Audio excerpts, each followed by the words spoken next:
How's it going, everyone? My name is Alex. I'm back here with my co host and beautiful man with a plan, the man, the myth, the legend, Jeremy Shrubbery. Jeremy, how you doing tonight?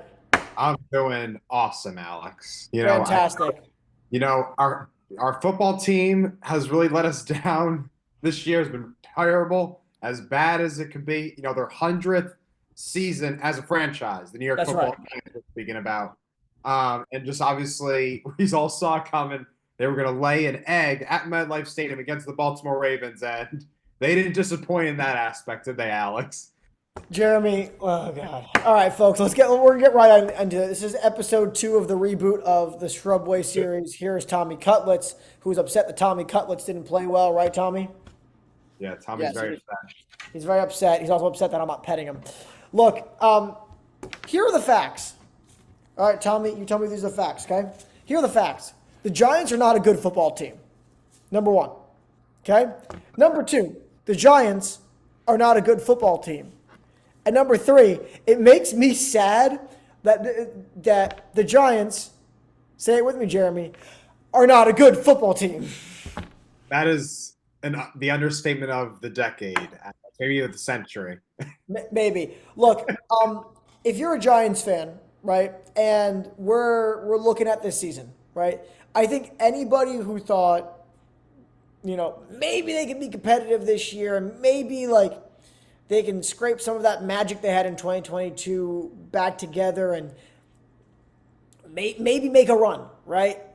I mean, they revamped the offensive line, revamped. They brought in Carmen Bracilla, who I think has been a good offensive line coach. I think the issue is once Andrew Thomas went down, they don't have that anchor there to really, because you could leave Andrew Thomas on an island by himself, right? Everybody else, you're getting double team help, chip help, things like that. But now all of a sudden, you don't have that guy you can leave one on one with whatever edge rusher and then double team in the middle or on the other side. Jermaine Almanor he's a serviceable, good starting tackle in the NFL. Obviously, I wouldn't put him in that elite category. But once again, once you don't have the ability for the guard to help chip or whatever it might be, and you're leaving more guys on islands, it's just not great, right? And look, we could bemoan Daniel Jones. The guy's been off the team now for what, 4 or 5 games, right? He left after week 10. Well, that's when they declared Tommy DeVito was going to be starting, right? Yeah, with 7 games left. That's right. We could bemoan, the fact they paying Drew Lock $5 million a year, and rather than go to Drew Lock immediately after the benching of Daniel Jones, they said, no, let's go to Tommy DeVito, a third string quarterback, trying to tell us, well, he might be able to be a backup quarterback someday in the NFL. And quite frankly, he's never going to be a backup quarterback in the NFL. It was a great feel good story. I said it when he was starting against, who was that? Against the Cowboys, that was his first game starting? No, it was his second game. Whoever that first game he came in for, I said it then. I didn't want him starting because you Against the lose. Bucks. Yes, the Bucks, because you lose that sort of the magic he had, right, last year, right? Those weren't good games, right? If anybody's listening to us yammer about the Giants right now, hello, thank you for tuning into our TED Talk. But if you listen to anybody who knows anything about the Giants, right? You're talking to like the Art Stapletons, Jordan Renons, talking Giants, Big Blue Banter. They'll go on about how Tommy DeVito, as fun as he was last year, his EPA was like negative something. It was not good. It was bad. The reason they won those 3 games is you had like 6 turnovers in 2 of those games combined, right? The defense won them those games, right? So those Giants fans, excuse my language, were bitching and moaning, saying like, oh, well, Tommy DeVito cost us Jaden Daniels and Drake May. No, he didn't cost us Drake May. The fact their defense decided to show up for those 3 weeks is what cost us Drake May and Jaden Daniels. Jeremy, before I crash out, you like my Yoda tree topper here? Anyway, change the background today. Jeremy, go. Wow. You just dove a lot into a lot there, Alex. you Where do you know, want to start? where do we want to start? Do we want to go to you know, you've obviously had some discussions about, Brian Dable and Joe Shane. Um, whether to keep them, whether they're going to, be sent fired and they're going to completely clean house. I think it's safe to say that the Giants do need to draft a quarterback this upcoming draft in April.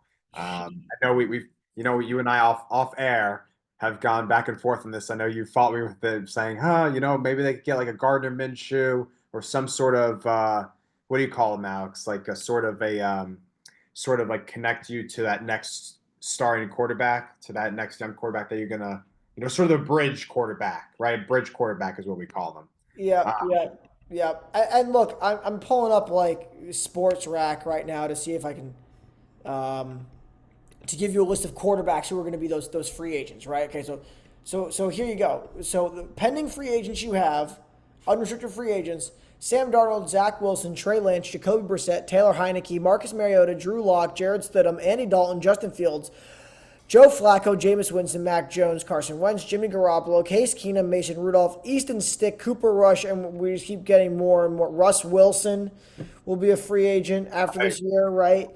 Tommy DeVito is going to be a free agent. He's not an unrestricted free agent, but I mean, yes, the Giants will 100% need to address the quarterback situation, right? Daniel Jones is no longer on this team. Tim Boyle is not who we're building this team around, even though he's the first quarterback that's come in all year and thrown with anticipation. Woohoo! Right? Down pass on fourth down, 4th and 3 to Malik. That's right. It was a good pass, and neighbors did an even better job of tracking it, right? Right. But you have Drew Lock is going to be a free agent. Tommy DeVito is going to be a free agent, right? Yeah.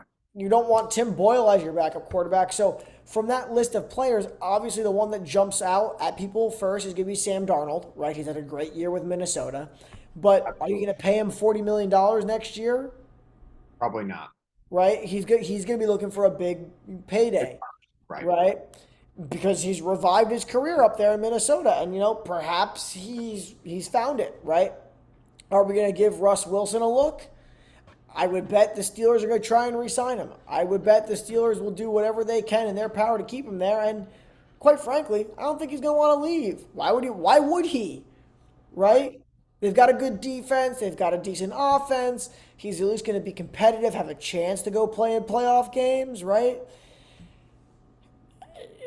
Sam Darnold, I don't think the Giants are going to allocate those resources to him.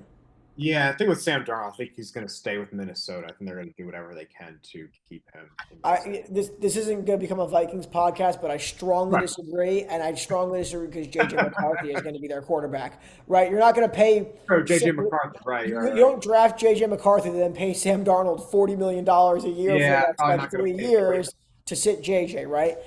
Unless they want to go and do what Green Bay did with Jordan Love, in which case I don't know that Sam Darnold is the same kind of quarterback that Aaron Rodgers was while he was with Green Bay. But look, yes, they have to address the quarterback situation. My concern and I think a lot of people have already said this at this point, so this is not going to be revolutionary to anyone. So, and nobody come after me for saying the same thing you did. My concern, Jeremy, is if you give Dable and Shane year 4, right, they have to draft a quarterback. That's correct. Because if they have another year where they go 2-15, because let's be honest, that's where they're going. They're not going to win a game at home. They're going to be the first team to go 0-9 at home. They got 3 games left. Right, Yep. They got one more home game, I believe. It's against the Colts, and I get the pleasure of going to that game. You're still going? You're going? Probably, man. You know what? I'll go. I'll boo. I want to see if there's a third plane in the sky. I want another plane. Jeremy, you've got money. I want you to send a plane up there that says, "Mr. Mara, this team is absolute garbage. Please throw it out." That was very funny to see yesterday. I mean, come on. It at least brought some joy to the day, right? But Right. yeah, look, that's my fear. Is you give Dable and you give Shane another year, they're going to draft a quarterback rather than best available, which Right. we saw in Hard Knocks in 2022. Shane drafted for need, not best player available, and that's how you end up in these situations with rosters with a couple good, stud players: Andrew Thomas, Dexter Lawrence, Malik Neighbors, some good players: Brian Burns, Bobby Okereke. some average, slightly above average players in like Darius Slayton. And then once you get past Darius Slayton, man, like who's your seventh best Giant? Yeah. Tyrone Tracy, who I think is a hit from this draft, right? Oh, he's good. He's a solid back, but everything else is overshadowed by how he's Yeah. playing. I mean, yes, the Giants kind of got the offensive line figured out for the first like 5 weeks, and Thomas got hurt, Right. But like, can we get the offensive line figured? Why can't we stop the run? Right? Yeah, they I, can't. I'm gonna pitch this to you here, Jeremy, but I don't think you could blame Shane Bowen because when he was with Tennessee, he had some of the best run defenses in the NFL.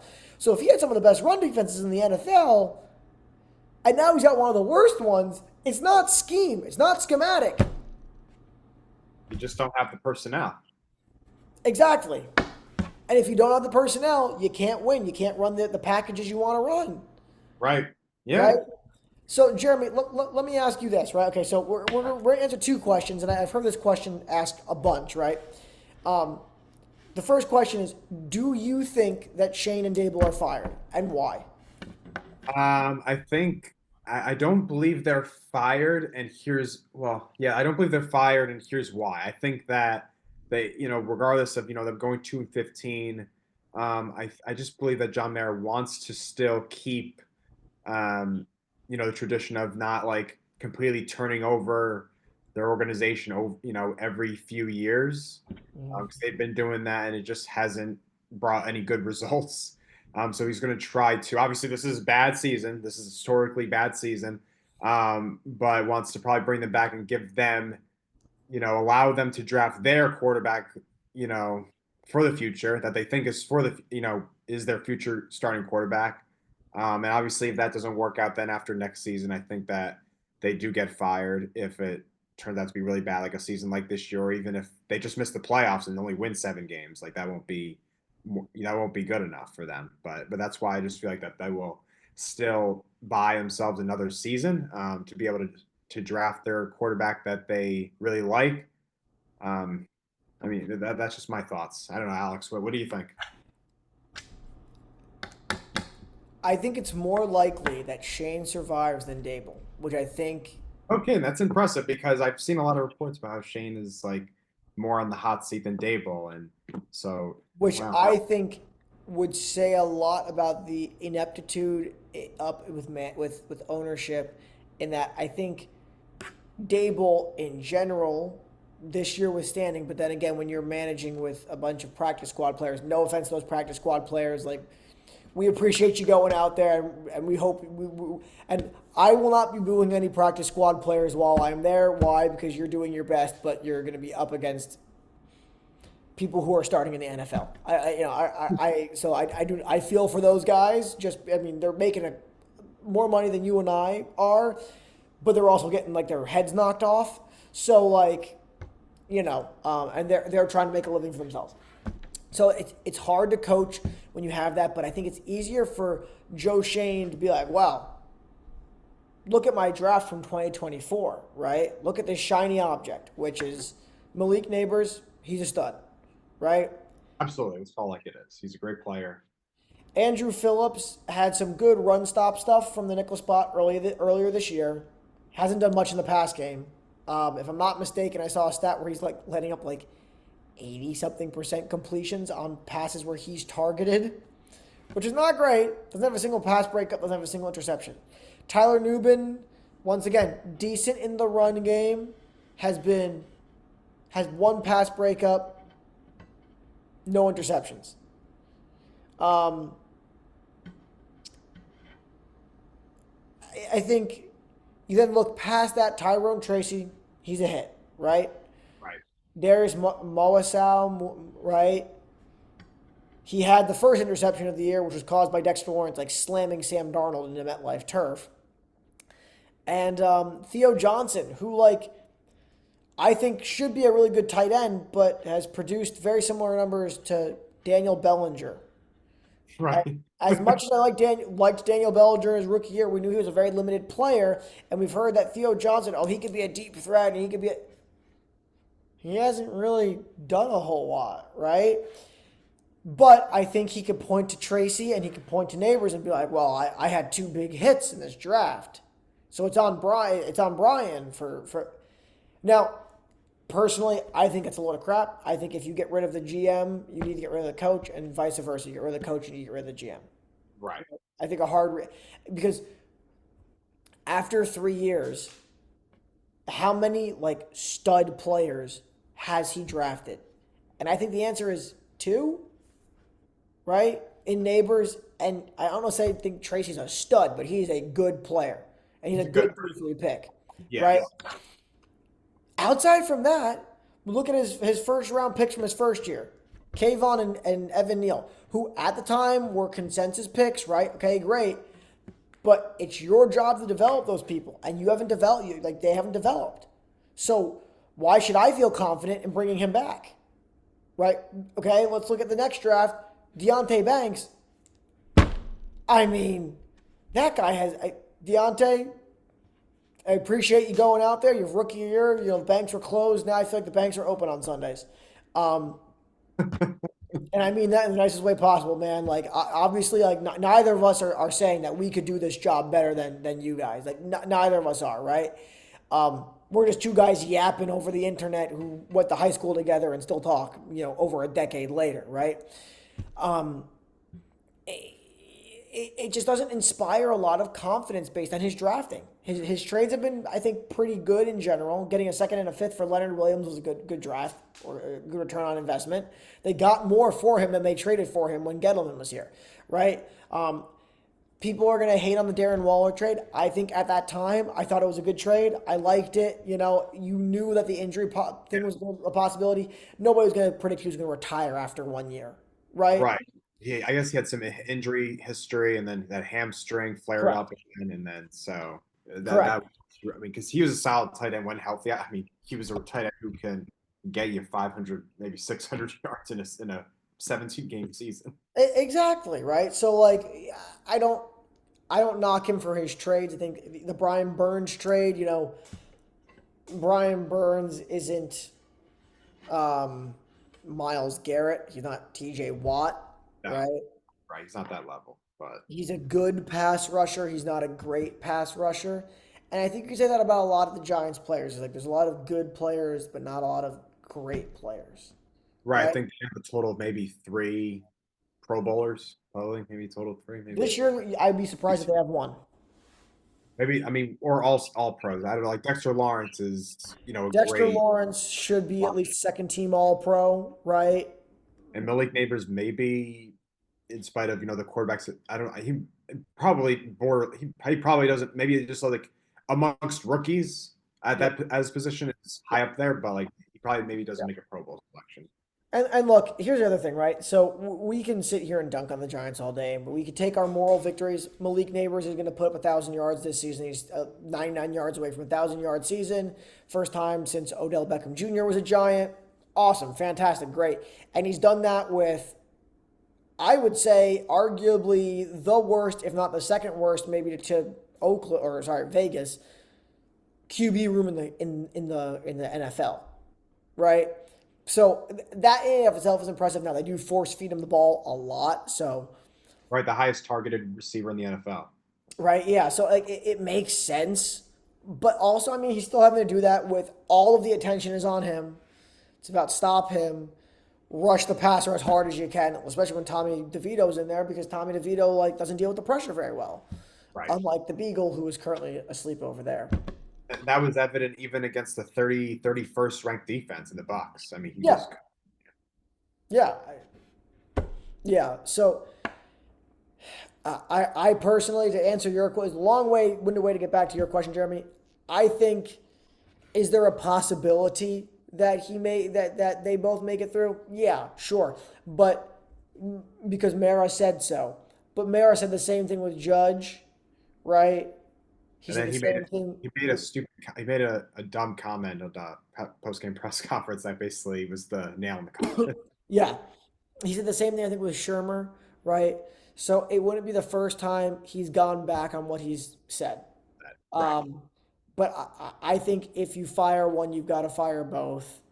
I'm not rooting for anyone to be fired because I'm rooting for the Giants to be good, right? Jeremy's rooting for the Giants to be a good football team, right? Neither of us are rooting for them to be good or be bad. But, at this point in time, am I rooting for the Giants just to bottom out? Sure. I mean, at least you get some excitement with Shador Sanders or Cam Ward coming in, right? I don't know that either of them change the outlook of your franchise for the next 15 years. I haven't been able to. I've watched a fair amount of college football this year. Haven't watched a lot of Colorado. Haven't watched a lot of Miami. I've watched more of Miami than I have Colorado. I think Cam Ward has to play Superman sometimes, which is impressive that he's been able to will that team to win. And unfortunately, they won't be playing in the CFP because they have the loss to Syracuse. That's right, but I do believe that I saw that Miami will be that Cam Ward will be playing in the bowl game they're playing in. Okay, so that's good. That's good news. So we'll Yeah, see. so that will at least get some more tape on him. He's going to the Senior Bowl, I believe, which is also great. Gives more tape on him. Shador was in New York hanging out with Malik Neighbors this past weekend. Oh, yeah. So So I don't know, Jeremy. If you had your pick, all right, you're on the clock, Jeremy. Or it could be in free agency. What are you doing to rebuild this team? my gut feeling tells me to go out and get someone from the draft, not in free agency. Obviously, you did mention a lot of free agent quarterbacks this upcoming offseason that, some of them are viable options, right? Like a Sam Darnold. Obviously, the Vikings don't choose to keep him as their backup to JJ McCarthy after, his unfortunate torn ACL over this past offseason or preseason. Actually, he got that in preseason. I think it was like week 1. Yeah. I mean, I would say go get a quarterback. We'll draft a quarterback, probably Cam Ward. I would say I just like Cam Ward's athletic ability, outside the pocket, his deep ball throws. So does Shador Sanders, but I think Cam Ward's a little more accurate than Shador. I just like what I've seen a little bit more from him. So to give you a quick idea here, so just some menial stats here from this season. Shador is just shy of 4,000 yards, 39-26, 35 touchdowns, 8 interceptions, 74.2% completion percentage. His QBR is 168.8 versus Cam Ward at 41-23 yards, 36 touchdowns. So one more touchdown, one fewer interception, 7 interceptions, about 200 more yards passing. His completion percentage is lower at 67.4, but his passer rating is higher at 171.1. This is just front round. I'm on Tankathon right now to give you guys an idea. Obviously the Giants currently hold the number 1 pick. It will depend on if the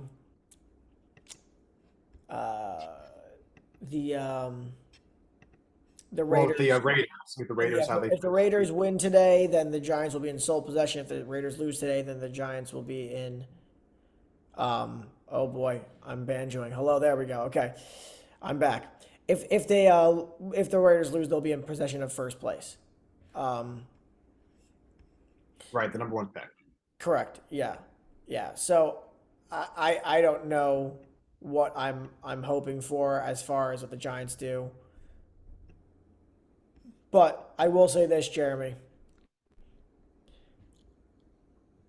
Am I still there? Jeremy?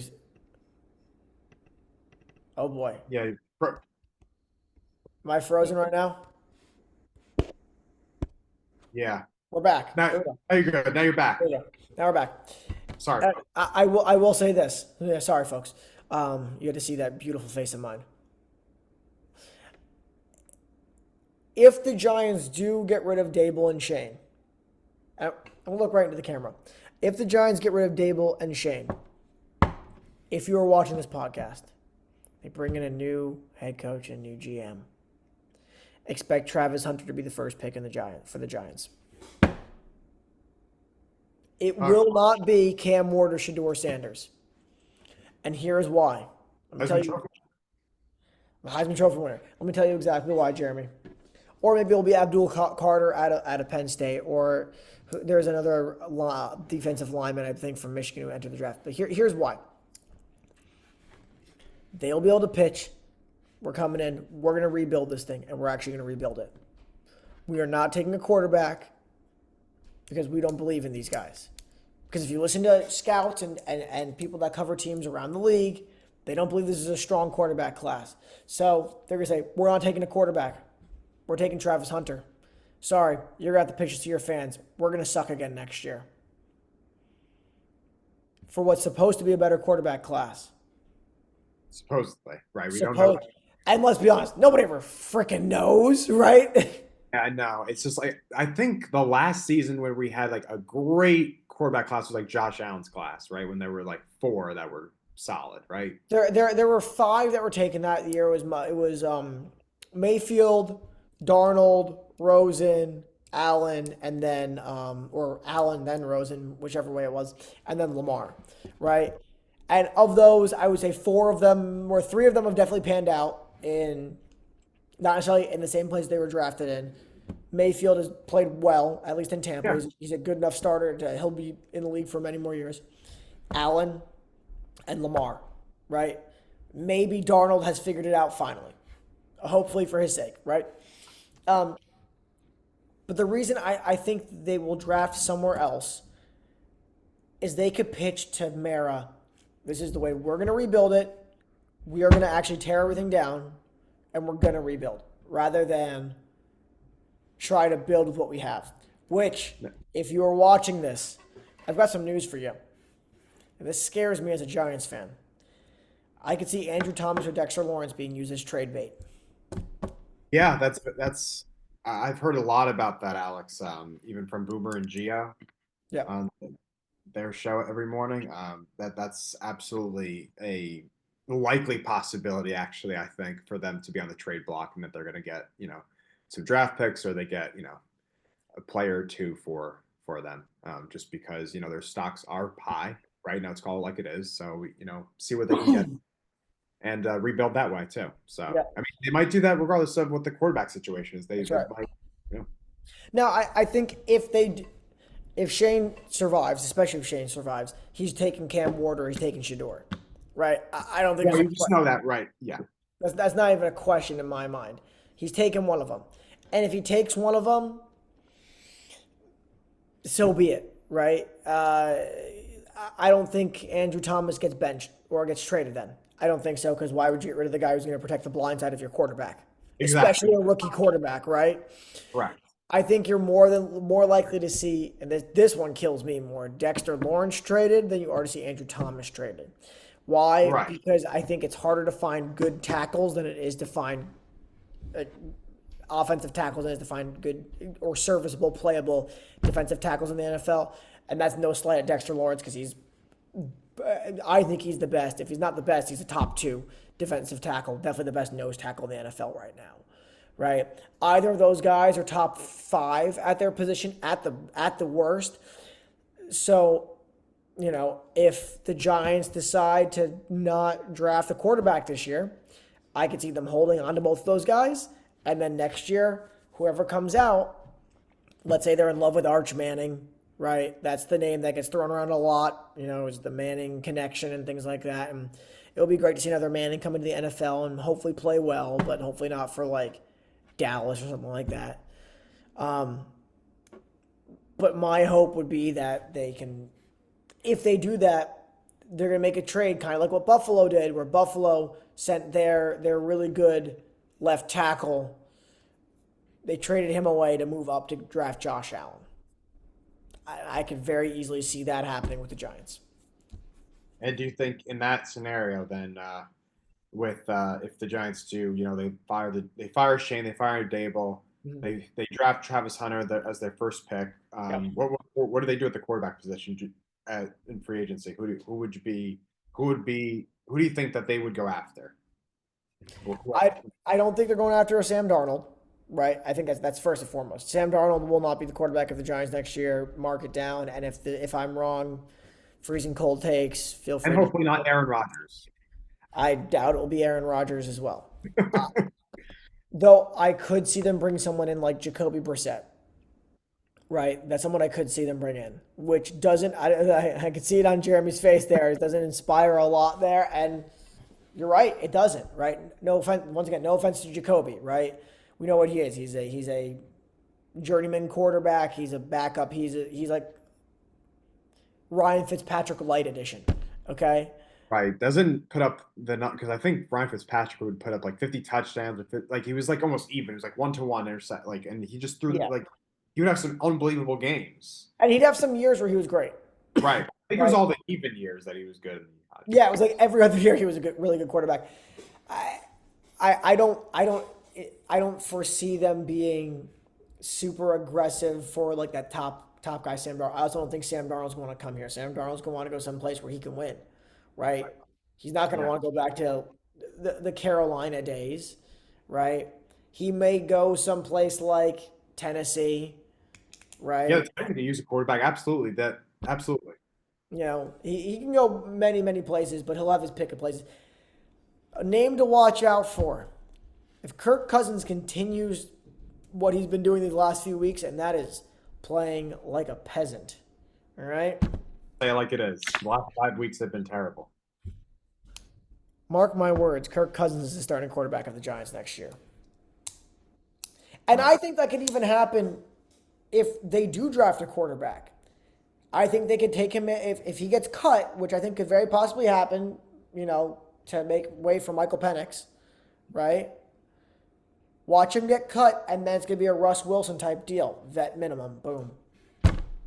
Right. You know, maybe they'll go a little more aggressively than a vet minimum because I think it'll take more than a vet minimum to get him to come to the Giants. But that's another one I could see happening. What about you, Jeremy? What do you think happens? I mean, my gut feeling says they are going to draft a quarterback as their first pick. That's just my gut feeling. But I do love Travis Hunter's been great. I mean, Heisman Trophy winner. Yep. But I just feel like it's gonna be Cam Ward or Shedeur Sanders. And I think they go with Cam Ward. That's just what I'm thinking right now. And he's got much more athleticism. You know how Daniel Jones was like this big, out of the pocket passer or a really good runner. He could run, but he doesn't have the athleticism like a Lamar Jackson. I sort of see that more athleticism with like Cam Ward at Miami more so than I ever saw with Daniel Jones. So whatever that means. I think you would see that more with a Jalen Milroe, and I think here's another one that this is the last conspiracy I'll throw out to you guys here because we're gonna wrap this pod up here. We're running long for us. I could see the Giants draft. Let's say they want Travis Hunter or the best pass rusher in the country or whoever they want, right? I could see them saying, we're going to trade back into the end of the first round, a la what the Ravens did for Lamar. Take Jalen Milroe. They bring in Jacoby Brissett for a year, or they bring in Kirk Cousins, someone like that, right? Kind of like what Flacco was there in this last year with Baltimore, right? Bring him in. And then it's the same sort of situation where he sits for basically a year. He's got a lot of the same talents. He can run the ball really well. I mean, that's one of the things that scares you with him. He's like on skates. He just whips around the field. So that's a possibility, I think, too, if they decide to go that way. All I'm saying, though, is just realize if the Giants do draft a quarterback next year, and that quarterback is absolute stinky dookie poopy diaper baby, right? The Arizona Cardinals took Kyler Murray a year after drafting Josh Rosen. So it's not unprecedented. Now, I'm on my fifth pen of the night. If you've been paying attention this long, tell me which of your pens was the favorite one.